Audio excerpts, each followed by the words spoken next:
욕심쟁이 아내. 외딴섬 바닷가에 다 쓰러져 갈 듯한 오두막집 한 채가 있었다. 그곳에 어느 늙은 부부가 살고 있었다. 그들은 영감이 그물을 짜서 하루하루를 겨우 살아가는 형편이었다. 하루는 영감이 그물을 던져놓고 잡아당기는데 너무 무거웠다. 고기잡이를 하던 중 이런 일은 처음이었다. 간신히 당겨놓고 보니 그물 속에 겨우 있다는 게 손바닥만한 물고기 한 마리였다. 그런데 그 물고기는 보통 물고기가 아니고 번쩍번쩍 금으로 된 물고기였다. 물고기가 말했다. 영감님, 날 저 푸른 바다 위에 놓아주면 은혜는 잊지 않고 원하는 대로 해드리겠습니다. 영감은 이런저런 생각을 해보다가 말했다. 내가 너한테 얻어낼 게 뭐 있겠느냐? 그래, 바다에 두루 놓아주겠다. 영감은 빈 광주리만 들고 집으로 돌아왔다. 아내가 반갑게 맞으며 물었다. 영감, 많이 잡았수? 금물고기 한 마리가 딱 걸렸는데 그냥 놓아주었지. 그놈이 손이 발이 되도록 빌기에 놓아주었어. 놓아주면 은혜는 잊지 않고 무엇이든지 원하는 대로 해주겠다는구만. 글쎄, 하도 불쌍하고 가련해서 몸값은 그만두고 그냥 가라고 했지. 아니 영감, 손 안에 들어온 복을 그냥 차버리다니요. 화가 난 아내는 그때부터 밤낮으로 욕만 해댔다. 빵 조각이든 나발이든 무엇이고 달라고 했어야 할 것 아니요.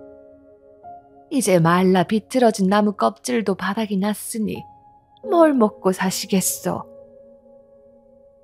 들들 볶인 영감은 할 수 없이 바닷가에 나가 큰 소리로 물고기를 불렀다.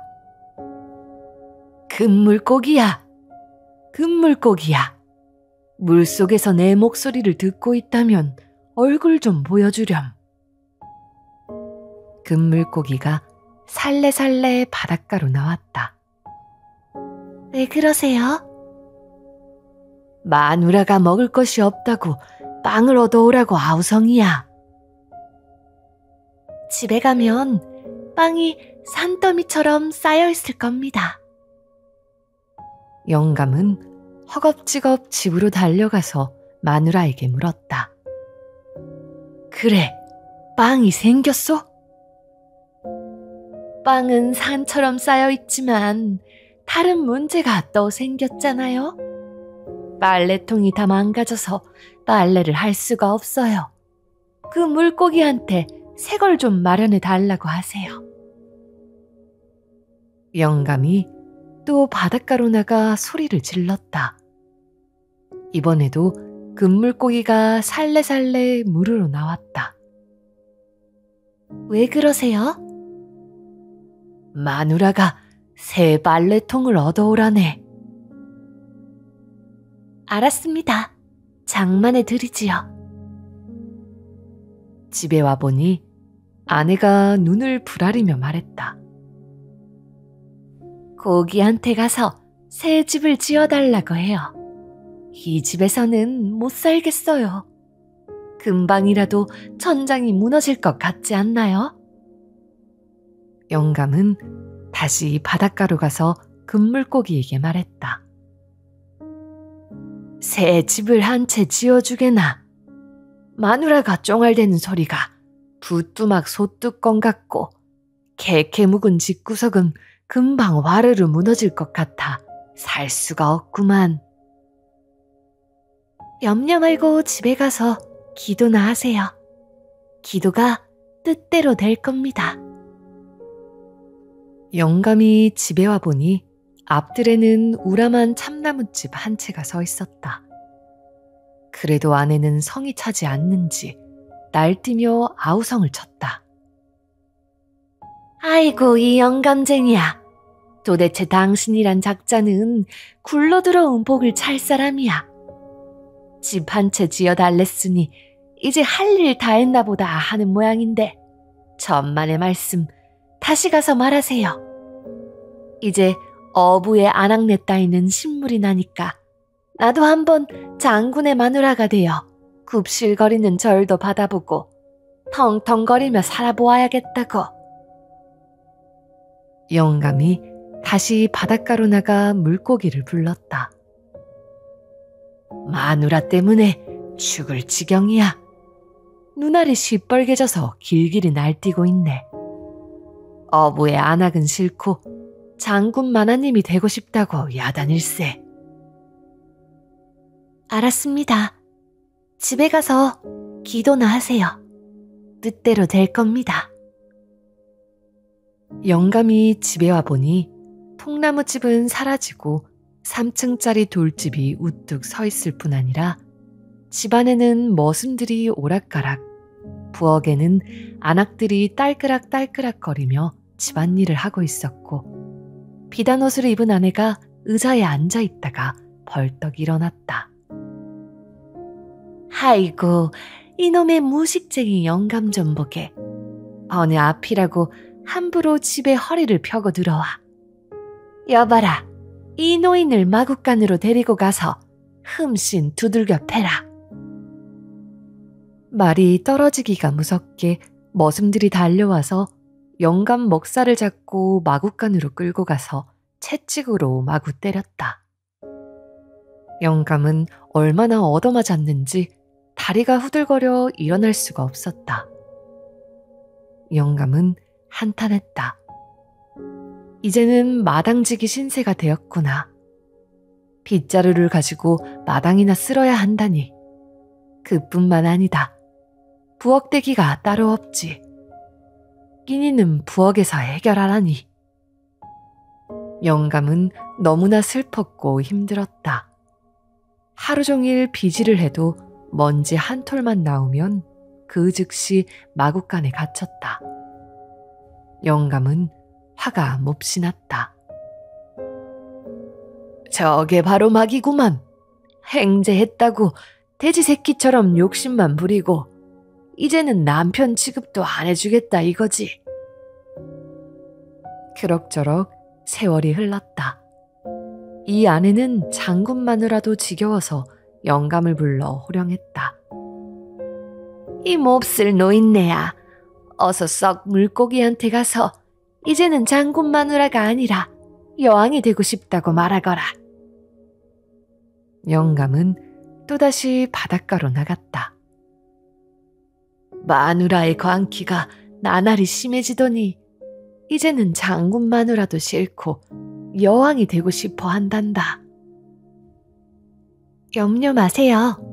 어서 집에나 가보세요. 영감이 돌아와 보니 돌집은 없어지고 번쩍거리는 대궐이 서 있었다.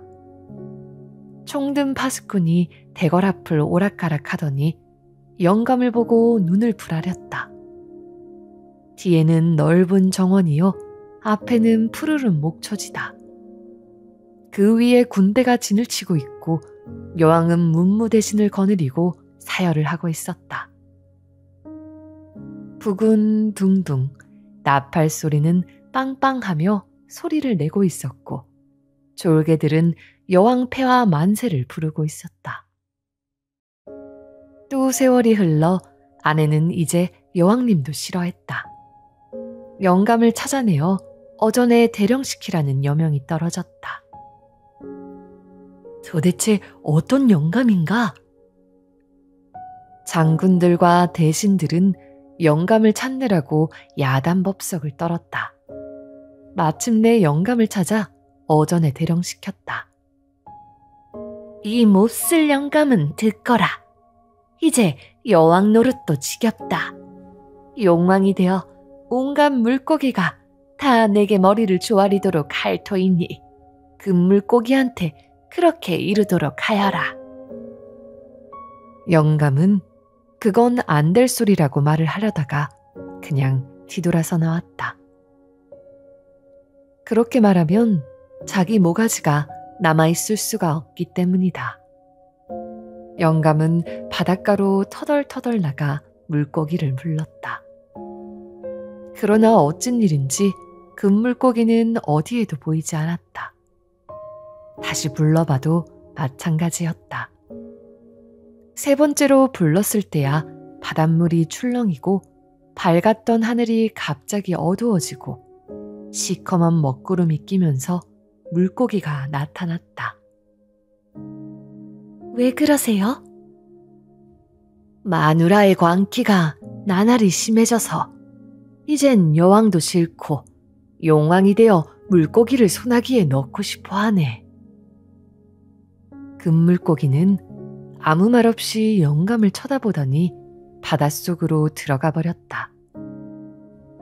영감이 집에 돌아와 보니 정말 믿을 수 없는 일이 벌어져 있었다. 대궐은 사라지고 형체도 보이지 않았다. 다 쓰러져가는 코딱지만한 오두막집 한 채가 서 있었을 뿐이다. 안에는 누덕누덕 기운 넝마옷을 걸쳐 입고 있었다. 영감과 아내는 전처럼 살게 되었다. 고기잡이로 돌아간 영감이 아무리 그물질을 해도 금물고기는 다시 잡히지 않았다.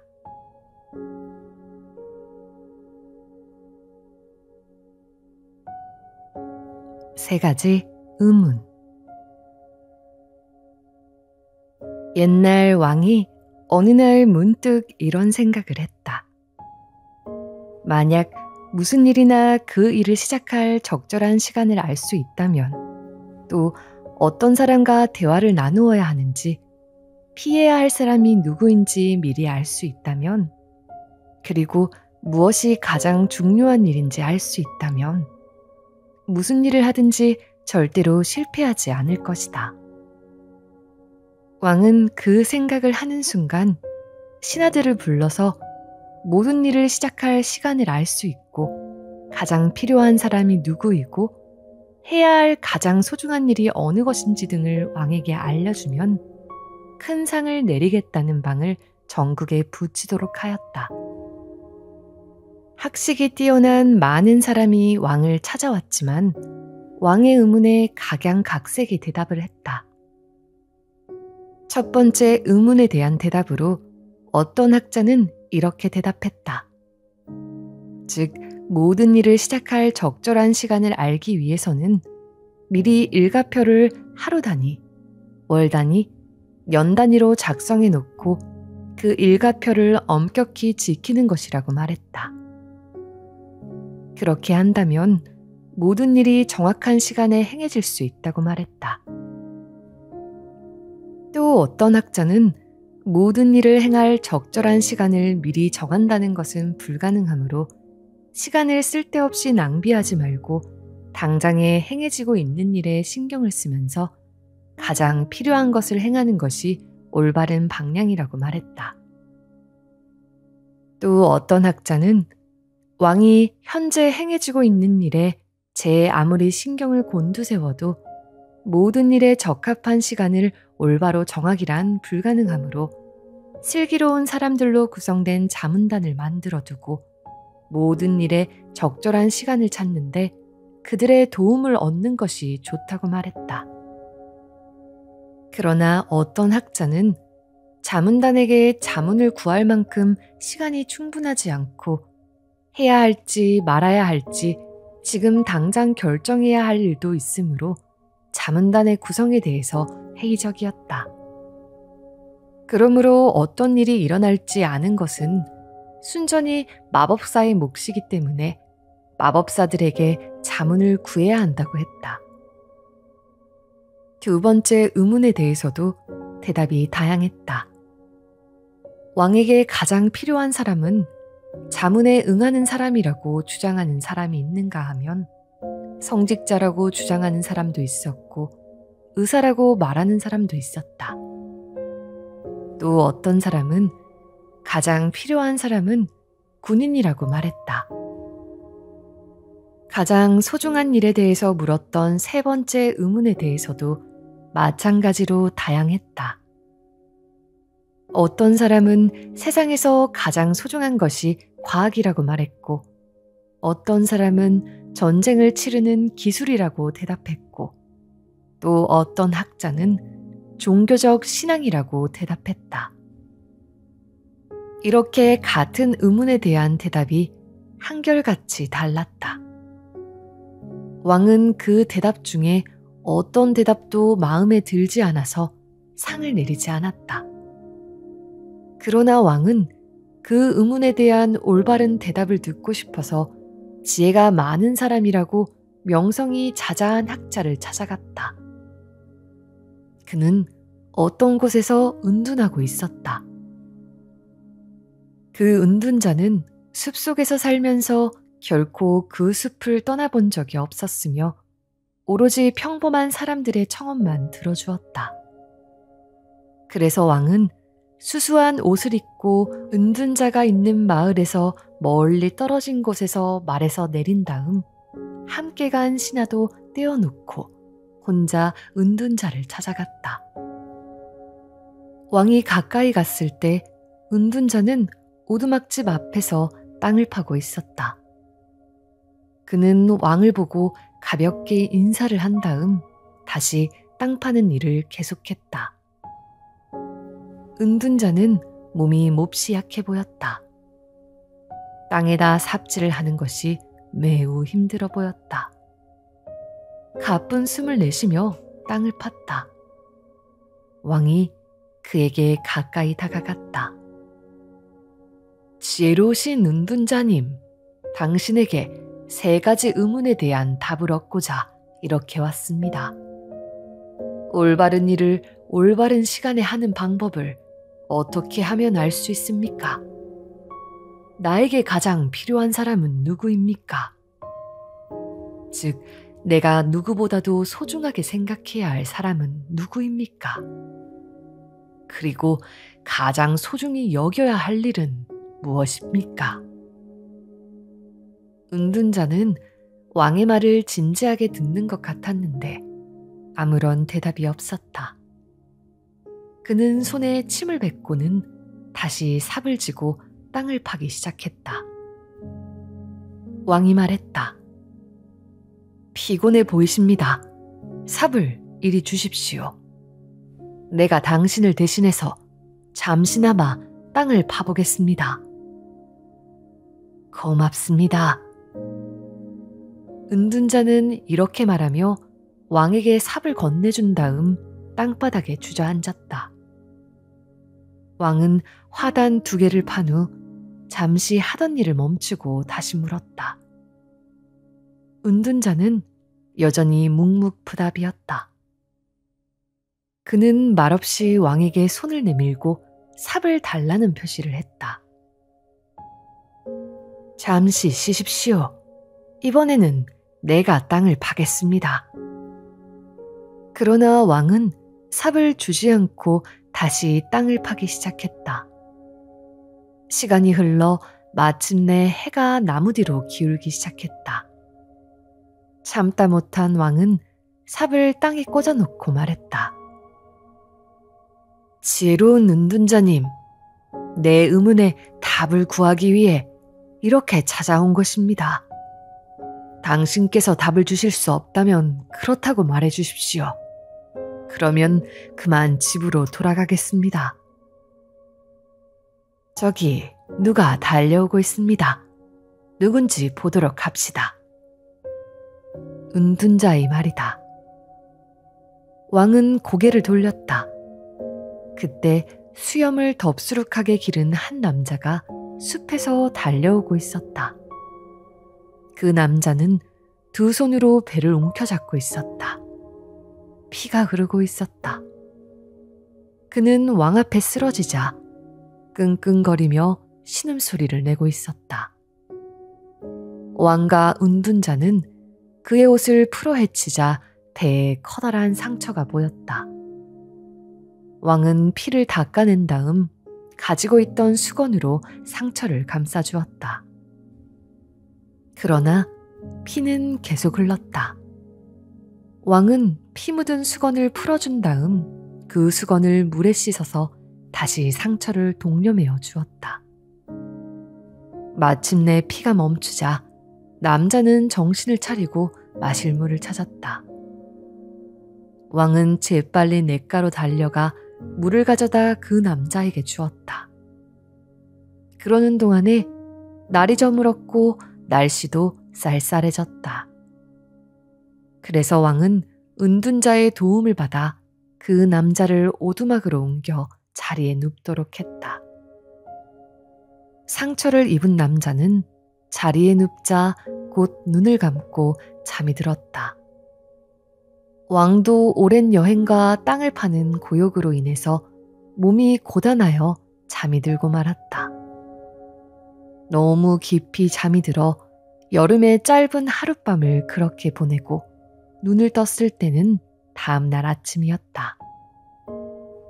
왕은 잠이 깨고 나서 얼마 후에야 자신이 어디에 있고 또 반짝이는 눈으로 잠자리에서 자신을 뚫어지게 바라보고 있는 텁수룩한 수염의 남자가 누구인지 기억할 수 있었다.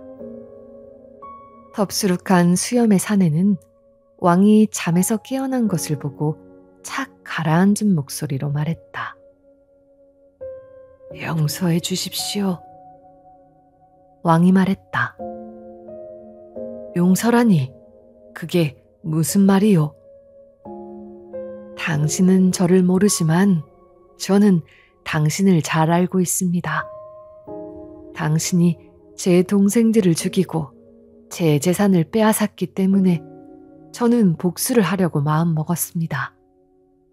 그래서 기회를 찾고 있던 중 당신이 은둔자를 만나러 혼자 몸으로 간다는 소식을 듣고 당신이 돌아오는 길에 당신을 죽이려고 했습니다. 하지만 해가 저문 뒤에도 당신이 돌아오지 않아 나는 숨어있던 곳에서 나와 당신을 찾았습니다. 그러다가 당신의 경호원을 만나게 되었고 그들은 나를 알아보고 이렇게 상처를 냈습니다. 저는 죽을 힘을 다해 도망을 쳤습니다.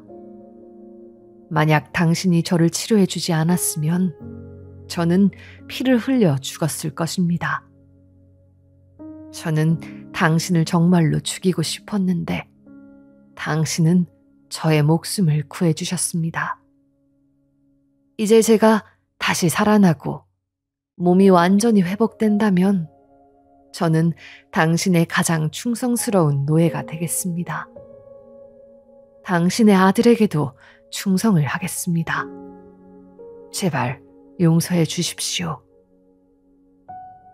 왕은 평생의 원수와도 쉽게 화해를 하게 되었고 친구를 얻게 된 것이 기뻤다. 왕은 그를 용서해 주었으며 하인과 주치의를 보내어 그를 돌보아 주겠으며 그의 재산까지 돌려주겠다고 약속을 하였다. 왕은 상처를 입은 사람에게 인사를 한 다음 오두막집을 나와 은둔자를 찾았다. 떠나기 전에 그에게 3가지 의문에 대한 답을 듣고 싶었다. 은둔자는 밖에서 무릎을 꿇고 앉아 어제 파놓은 화단에 씨를 뿌리고 있었다. 왕은 그에게 가까이 가서 말했다. 마지막으로 말하겠습니다. 제 의문에 대한 대답을 해주십시오. 은둔자는 가냘픈 다리로 쪼그리고 앉으며 자세를 고치더니 왕을 올려다보며 말했다. 당신은 이미 그 대답을 얻었습니다. 왕이 깜짝 놀라 물었다. 대답을 얻다니 무슨 뜻입니까? 은둔자가 대답을 했다. 아직 모르시겠습니까? 당신이 어제 내 몸이 약한 것을 보고 나를 대신해 화단을 파주지 않고 그냥 떠났다면 남자가 당신을 습격했을지도 모릅니다. 그러면 당신은 나와 함께 머물지 않았던 것을 후회했을 것입니다. 따라서 가장 소중한 시간은 당신이 이 화단을 파고 있던 순간이었으며 내가 가장 소중한 사람이었습니다. 그리고 가장 소중했던 일은 나를 위해 선행을 베풀던 일이었습니다. 그리고 저 남자가 우리에게 달려왔을 때 당신이 그를 치료해 주었던 순간이었습니다. 당신이 그의 상처를 고쳐주지 않았다면 그는 당신과 화해도 하지 못하고 죽었을 것입니다. 따라서 그가 가장 소중한 사람이 됩니다. 그리고 당신이 그를 위해 해주었던 일이 당신에게 가장 소중한 일이었습니다. 반드시 기억해둘 것이 있습니다. 소중한 순간은 단 한 번뿐입니다. 우리에게 그럴 만한 힘이 있을 때가 오직 한 번뿐이기 때문에 가장 소중한 것입니다. 가장 필요한 사람은 당신과 함께 있는 사람입니다. 왜냐하면 그 사람을 제외하고는 그 누구와 관계가 있을지 알 수 없기 때문입니다. 가장 소중한 일은 선행을 베푸는 일입니다. 왜냐하면 우리 인간은 선행을 베풀기 위해서 이 세상에 태어났기 때문입니다.